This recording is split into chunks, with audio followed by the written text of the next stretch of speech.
আমি দাঁড়িয়ে রয়েছি মধ্যবাড্ডার একটি ভোট কেন্দ্র আলহেরা স্কুল।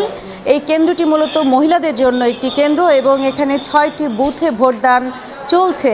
তবে ভোটারের উপস্থিতি আমরা যেটা ভেবেছিলাম যে সকাল বা বেলা বাড়ার সাথে সাথে ভোটারের উপস্থিতি বাড়বে, আসলে তেমনটা ঘটেনি। তবে এই কেন্দ্রের যিনি প্রিজাইডিং অফিসারের দায়িত্বে রয়েছেন তিনি বলেছেন যে সকাল 9:30 পর্যন্ত তারা 146টি ভোট কাউন্ট করেছেন এবং আমি দেখাতে চাই যে এখানে ভোটদান কার্যক্রম চলছে। পোলিং এজেন্ট তারা কার্যক্রম চালিয়ে যাচ্ছেন এবং আমি কি আপনার সাথে একটু কথা বলতে চাই।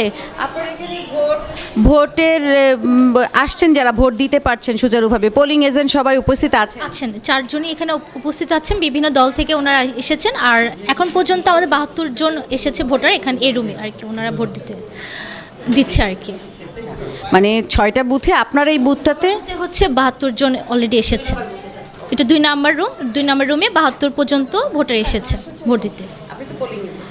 না, পোলিং অফিসার, পোলিং এজেন্ট হচ্ছে ওই পাশে আছে 4।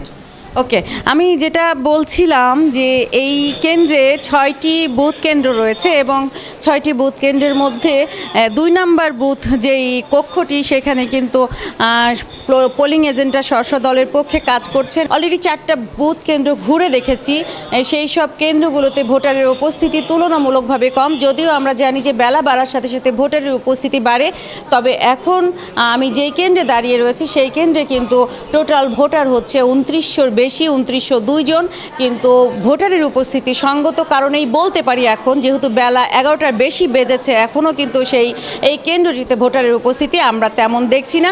তবে যেহেতু বিকেল 4:30 পর্যন্ত ভোট গ্রহণ করার সময় এবং এবারই প্রথম কিন্তু জাতীয় সংসদ নির্বাচনে সকাল 8টার পরিবর্তে সকাল 7:30 থেকে ভোট গ্রহণ শুরু হয়েছে এবং বিকেল 4:30 পর্যন্ত চলবে। সুতরাং বেলা বাড়বে যত, তত ভোটারের উপস্থিতি বাড়বে, এটা প্রত্যাশা করতে পারি। তবে এখনও পর্যন্ত আমি যে 5 থেকে 6টি কেন্দ্র ঘুরে দেখেছি সেখানে কিন্তু ভোটারের উপস্থিতি কম, এটি একটি কারণ। আর এইবারের ভোটে কিন্তু জাতীয় সংসদ সদস্যের প্রতিনিধি নির্বাচনের পাশাপাশি আপনারা জানেন যে বহুল আলোচিত গণভোট দেওয়ার একটি বিষয় এখানে রয়েছে।